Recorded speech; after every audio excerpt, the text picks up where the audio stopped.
আমাকে ছোঁয়ার চেষ্টা করলে কেটে ৩৫ টুকরো করে ফেলব। বিয়ের প্রথম রাতে নববিবাহিত স্বামীকে এমনই হুমকি দেন কনে।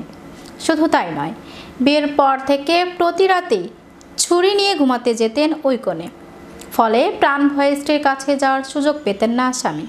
বিস্তারিত থাকছে ডেস্ক রিপোর্টে। कह रहे थे कि अगर मुझे टच करोगे मैं तुमको चाकू मार दूंगी। আমাকে ছোঁয়ার চেষ্টা করলে কেটে ৩৫ টুকরো করে ফেলব।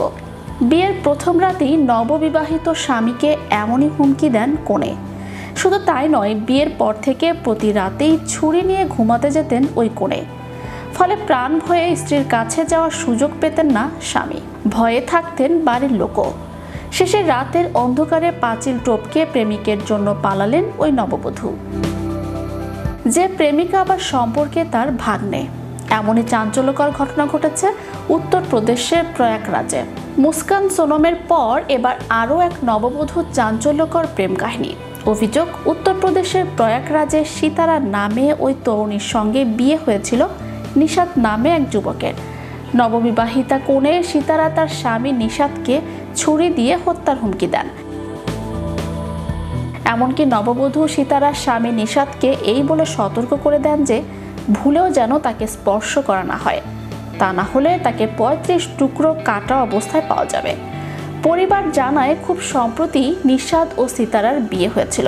বিয়ের সময় সবকিছু স্বাভাবিকই ছিল, কিন্তু বিয়ের পর প্রথম রাতেই পরিস্থিতি আমূল বদলে যায়। নতুন বর নিশাত তার নববিবাহিতা স্ত্রী সিতারার কাছে যাওয়ার চেষ্টা করতেই ছুরি হাতে কনে হুমকি দেন, আমাকে স্পর্শ করলেই তোমার দেহ ৩৫ টুকরো করে কেটে ফেলব। এমন আচরণের কারণ জানতে চাইলে আসল গল্পের পর্দা ফাঁস হয়। নববধূ সিতারা জানান, তিনি অন্য একজনকে ভালোবাসেন। আমার নামে এক যুবকের সঙ্গেই তার প্রেমের সম্পর্ক রয়েছে, যে কিনা আসলে তার ভাগ্নে। এমনকি সেই রাতেই প্রেমিকের সঙ্গে চলে যাওয়ার জন্য জেদ ধরেন ওই কনে। এরপর থেকে বিয়ের পরেও প্রেমিকের সঙ্গে যোগাযোগ রেখেই চলেছিলেন নববধূ সিতারা। শেষে কয়েকদিন পর বাড়ির পাঁচিল টপকে প্রেমিক আমানের জন্য পালিয়ে যান সিতারা। এই ঘটনায় পুলিশে অভিযোগ দায়ের করেছে বর নিশাদের পরিবার। অভিযোগের ভিত্তিতে তদন্ত শুরু করেছে পুলিশ।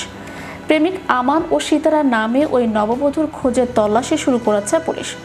ইতোমধ্যেই এই ঘটনা সোশ্যাল মিডিয়ায় ভাইরাল। ব্যাপক চাঞ্চল্যও ছড়িয়েছে এই ঘটনায়। চ্যানেল ইউরোপ বিনোদন ডেস্ক।